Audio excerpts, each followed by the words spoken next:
Que l'étranger qui s'attache à l'Éternel ne dise pas « L'Éternel me séparera de son peuple ». Et que l'eunuque ne dise pas « Voici, je suis un arbre sec ». Car ainsi parle l'Éternel. Aux eunuques qui garderont mes sabbats, qui choisissent ce qui m'est agréable, et qui persévèrent dans mon alliance, je donnerai dans ma maison et dans mes murs une place, et un nom préférable à des fils et à des filles. Je leur donnerai un nom éternel, qui ne périra pas. Ésaïe 56, 3 à 5. Les gens de toute classe avec leur handicap sont bienvenus dans la maison de Dieu. Nous lisons dans le verset 3 que même les eunuques peuvent entrer dans la maison de Dieu. Autrefois, il ne leur était pas permis de pénétrer dans le temple juif. Dieu déclare dans ce passage que tous, sans exception, seront bienvenus dans la maison de Dieu. Ils ont le même privilège du pardon de leurs péchés, et ils peuvent devenir membres de la maison de Dieu.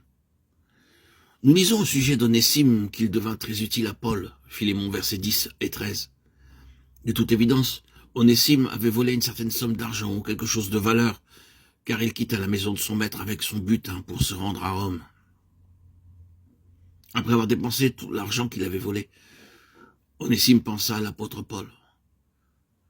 C'est à travers beaucoup d'épreuves et de difficultés qu'il naquit de nouveau, comme le font beaucoup de personnes qui, lorsqu'elles sont en difficulté, vont vers le Seigneur. L'apôtre Paul désirait que quelqu'un aille porter une épître ou une lettre à Philémon.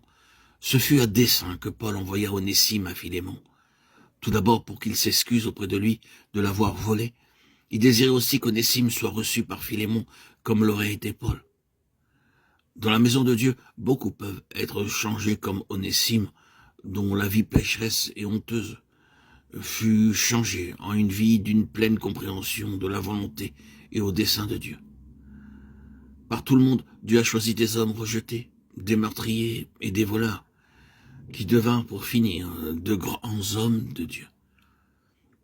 Le Seigneur peut choisir de tels êtres humains et les transformer en saints de Dieu. Car ainsi parle le Très-Haut, dont la demeure est éternelle et dont le nom est saint. J'habite dans les lieux élevés et dans la sainteté, mais je suis avec l'homme contrit et humilié, afin de ranimer les esprits humiliés, afin de ranimer les cœurs contrits.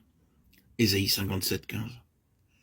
Des hommes de toute classe ont essayé de trouver Dieu par beaucoup d'épreuves et de souffrances, mais n'y sont pas parvenus, car nous ne pouvons pas trouver Dieu par la connaissance, les rites ou les cérémonies.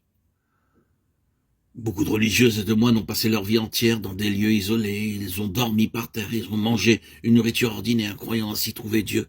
Mais ils ont été déçus. Nul ne peut voir Dieu de cette manière. Seuls ceux qui sont humbles et les hommes au cœur contrit peuvent voir Dieu ou le recevoir.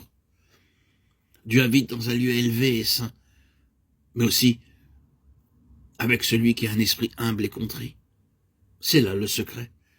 Il n'exige pas beaucoup de connaissances, mais un véritable esprit humble. Dieu demande une humilité intérieure. Remarquez ce que dit Paul de lui-même dans Galates 2:20. J'ai été crucifié avec Christ. C'est la véritable humilité. En toutes circonstances, dites Seigneur, non pas ma volonté mais la tienne, non mon désir mais le tien, non pas ma méthode mais la tienne. Même pour les petites choses, priez ainsi.